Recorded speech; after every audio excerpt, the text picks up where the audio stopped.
এই ভিডিওটা হচ্ছে সোমবার দিনের, আর আমি আজকে পোস্ট করছি তার কারণ এডিট করা ছিল না, তো এডিট করতে করতে অনেকটা লেট করে ফেললাম। তো যাই হোক, আজকে আসবে ঠাকুর, ওই জন্য দেখো এখন 12টার মতন বাজে, আমি উঠোন ঝাড় দিয়ে নিচ্ছি। তো যেহেতু ঠাকুর আসবে, উঠোনটা পরিষ্কার না থাকলে ভালোও লাগে না, আর একটু নোংরা হয়েছিল, সকালবেলা ঝাড় দেওয়া হয়েছিল যদিও নোংরা হয়েছিল। তো যাই হোক, এদিকে উঠোন ঝাড় দিয়ে আমি চলে আসলাম ঠাকুর ঘরে। তো ঠাকুর ঘরে এসে দেখি অনেক ফল ছিল, তো সেই ফলগুলো নিয়ে এখন কাটতে বসলাম।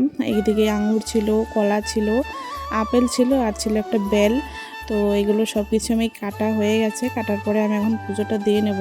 বেলটা কাটার পরে যখন দিলাম, তো একটু কেমন যেন একটা সেন্ট সেন্ট হয়েছিল অনেক দিন আগে, তো তারপর ওটা আর দিইনি। তো যাই হোক, এদিকে আমি পুজো কমপ্লিট করছি, গোপাল পুজো দেওয়ার পরে আমি লক্ষ্মী পুজো দেবো, আর তারপরে বাইরে পুজো আছে, ওগুলো কমপ্লিট করে আমি ভাত খেতে যাব।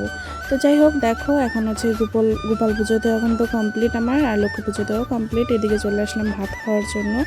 তো ভাত সাত খেয়ে কয়েকটা কাপড় ছিল যেগুলো স্নানের সময় আমি ধুয়েছিলাম, তো মেলে দেওয়া হয়নি, এখন আমি সেইগুলো মেলে দিচ্ছি। মেলে দেওয়ার পর একটু পরে কিন্তু ঠাকুর চলে আসবে, তার আগে কিন্তু জায়গাটা লেপতে হবে। যদিও বা আগে লেপা হয়েছিল, কিন্তু লেপার পরে আর কি আমি উঠোনটা ঝাড় দিয়েছি, যার জন্য আবার লেপতে হলো। তো ওইদিকে লেপে একটা ফ্রি রেখে দিলাম। তো ওইদিকে সবারই কিন্তু লেপা কমপ্লিট, ওইদিকে ওই বাড়ির কাকি হয়তো বা বাড়িতে নেই, তার জন্য লেপতে একটু লেট হলো। পরে হয়তো বা লেপা হয়েছিল, আমার ঠিক মনে নেই, না হয়নি, যেহেতু আগের দিনে লেপাটা ছিল, ঠাকুর আসতেই থাকে এখন। তো যাই হোক, এখন দেখো আমাদের বাড়িতে পুজো হচ্ছে। তো তোমাদের ব্লগটা কেমন লাগলো তোমরা কিন্তু কমেন্ট করে অবশ্যই জানিও, আর ভালো লাগলে একটা লাইক কমেন্ট শেয়ার সাবস্ক্রাইব করে দিও।